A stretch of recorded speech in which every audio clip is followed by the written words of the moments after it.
ఒక గడియారంను ఉదయం 8 గంటలకు సరిచేశారు. ఇది 24 గంటలలో 10 నిమిషాలు వేగంగా తిరుగుతున్నది.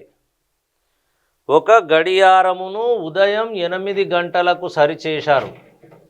ఇది 24 గంటలలో 10 నిమిషాలు వేగంగా తిరుగుచున్నది. 10 నిమిషాలు వేగంగా తిరుగుచున్నది. తరువాతి రోజు గడియారంలో సమయం మధ్యాహ్నం 1 గంటకు సరి అయిన సమయము ఎంత? 24 గంటలలో 10 నిమిషాలు వేగంగా తిరుగుతుంది. అది 24 గంటలలో 10 నిమిషాలు వేగంగా తిరుగుతుంది. ప్లస్ ఉదయం 8 గంటలకు సరిచేశారు. ఉదయం 8 గంటలకు సరిచేశారు. తరువాతి రోజు అంటే నెక్స్ట్ డే 1 PM వరకు 1 PMకు దీని సంగతి ఏంది అంటాడు. 1 PM గడియారంలో 1 PM అని చూపిస్తుంది.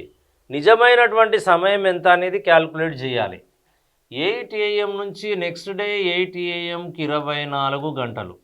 8 AM నుంచి మధ్యాహ్నం 12కు 4, 1 గంట కల్లా 5, అంటే ఓవరాల్గా ఇది 29 గంటలు ప్రయాణం చేసింది అని అర్థం.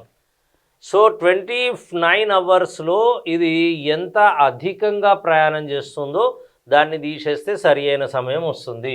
24 గంటలకే 10 నిమిషాలు అయితే 29 గంటలలో ఇది ఎంత ప్రయాణం చేస్తుంది?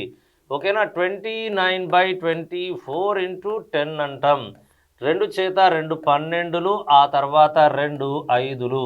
ఇక్కడ మనము దాదాపుగా లేదా 9 9 5 45, 4 5 2 10 14 /12 ఆల్మోస్ట్ ఆల్గా 12 12లో 144, అంటే 12 నిమిషాలు వేగంగా తిరగడానికి అవకాశం ఉంది. 12 నిమిషాలు వేగంగా తిరుగుతుంది, కానీ ఇది చూపిస్తుంది 1 PM. 1 PM అన్నా 12 గంటల 60 నిమిషాలు అన్నా రెండు ఒకటే. ఇప్పుడు ఏం చేయాలి మనం? ఈ 12 నిమిషాలు వేగంగా ఉంది కాబట్టి ఈ 12 నిమిషాలను ఇక్కడి నుంచి తీసేయాలి. అప్పుడేమవుతుంది? 12 గంటల ఇది 48 నిమిషాలు. అంటే ఆ రోజు మధ్యాహ్నం సరి అయిన సమయము ఎంత? 12 గంటల 48 నిమిషాలు అని అర్థం. ఓవర్. మెయిన్ క్యాల్కులేషన్ ఇది. దీన్ని తీసుకొని రమారమిగా మనం గుంజాలి. 12 నిమిషాలు అధికం ప్లస్ అయితేనేమో సరి అయిన సమయం రావాలంటే మైనస్ చేస్తాం.